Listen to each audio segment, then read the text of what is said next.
প্রিয় বন্ধুরা, তোমাদের সকলকে স্বাগত জানাই আমাদের ইউটিউব চ্যানেল এসপি এডুকেশনাল হাবে।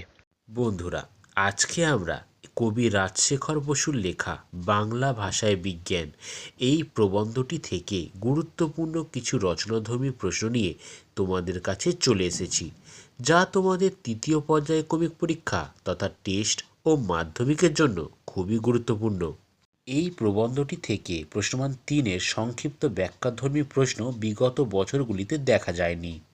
তাই আমি এই প্রবন্ধটি থেকে শুধুমাত্র গুরুত্বপূর্ণ রচনাধর্মী প্রশ্নই তোমাদের দিয়েছি। 100% গ্যারান্টি সহকারে তোমরা এই প্রশ্নগুলি বিভিন্ন রেফারেন্স ও টেক্সট বই থেকে তৈরি করতে থাকো। কথা দিচ্ছি কমন পাবেই।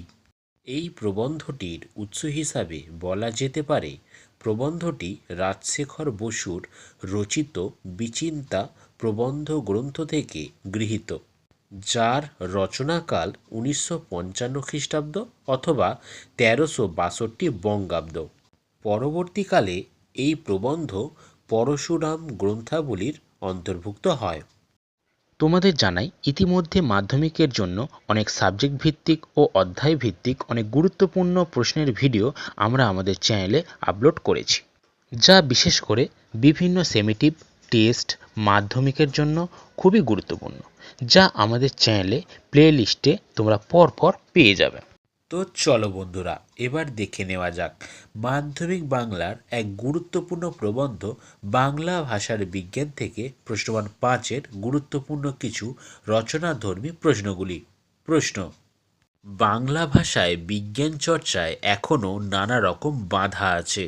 এই বাধা দূর করতে লেখক কি কি পরামর্শ দিয়েছেন তা আলোচনা করো। পাশ্চাত্য দেশের তুলনায় এদেশের জনসাধারণের বৈজ্ঞানিক জ্ঞান নগণ্য। লেখকের এমন মন্তব্যের কারণ কি? প্রাবন্ধিকদের মতে প্রথম এবং দ্বিতীয় শ্রেণীর বিজ্ঞান পাঠকদের সম্পর্কে আলোচনা করো।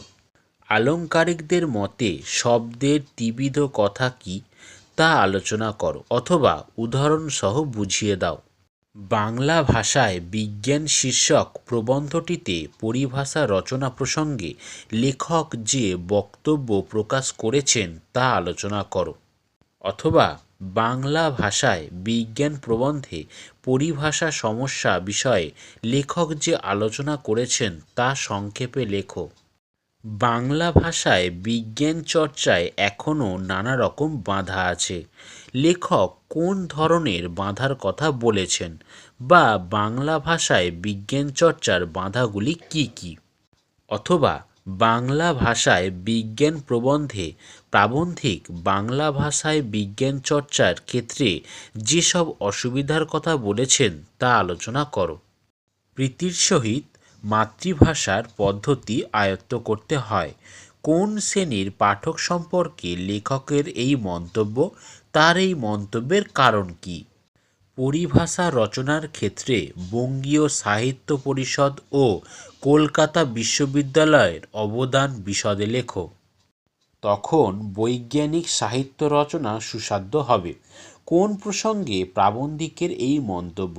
কিভাবে বৈজ্ঞানিক রচনা সুসাধ্য হবে বলে তিনি মনে করেন? এই দোষ থেকে মুক্ত না হলে বৈজ্ঞানিক সাহিত্য সুপ্রতিষ্ঠিত হবে না। কোন দোষের কথা বলা হয়েছে? এ প্রসঙ্গে প্রাবন্ধিক যে নিদর্শনগুলি তুলে ধরেছেন তা লেখো। কিভাবে এই দোষ থেকে মুক্ত হওয়া যাবে? তাতে পাঠকের অসুবিধা হয়। কিসে পাঠকের অসুবিধা হয়? অসুবিধা দূর করতে কি কি করা প্রয়োজন? এই কথাটি সকল লেখকেরই মনে রাখা উচিত। এখানে বক্তা কে? লেখকের কি মনে রাখা উচিত?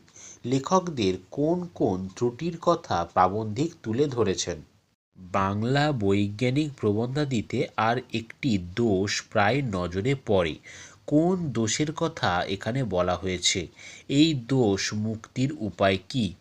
অথবা এই রকম ভুল লেখা সাধারণ পাঠকদের পক্ষে অনিষ্টকর। কী ধরনের ভুল লেখার কথা বলা হয়েছে, তা সাধারণ পাঠকের কাছে অনিষ্টকর কেন? সেই ভুল সংশোধনের কোন উপায় তিনি নির্দেশ করেছেন? বন্ধুরা, এই ছিল তোমাদের দশম শ্রেণীর বাংলার এক অতি গুরুত্বপূর্ণ প্রবন্ধ, বাংলা ভাষায় বিজ্ঞান থেকে বাছাই করা কিছু রচনাধর্মী প্রশ্নগুলি, যার উত্তরগুলি তোমরা তোমাদের টেক্সট ও বিভিন্ন রেফারেন্স বইয়েতে পেয়ে যাবে। এবং এই মোস্টলি ভিভিআই প্রশ্নগুলি তোমাদের তৃতীয় পর্যায়ক্রমিক পরীক্ষা তথা টেস্ট ও মাধ্যমিকের জন্য খুবই গুরুত্বপূর্ণ। সো কেমন লাগলো ভিডিওটি জানাতে ভুলবে না। আমাদের চ্যানেলে নতুন হয়ে থাকলে প্লিজ তোমরা সাবস্ক্রাইব করে নিও। আমাদের পেজটি ফলো করতে চাইলে পাশে থাকা বেল আইকনটি ক্লিক করে অল করে নাও। লাইক করে দিও ভিডিওটি, শেয়ার করে দাও বন্ধুদের। আর কোনো কিছু জানার থাকলে কমেন্ট করো। এখনের মতন বাই, আবার দেখা হবে নতুন কোনো ভিডিওতে। ধন্যবাদ।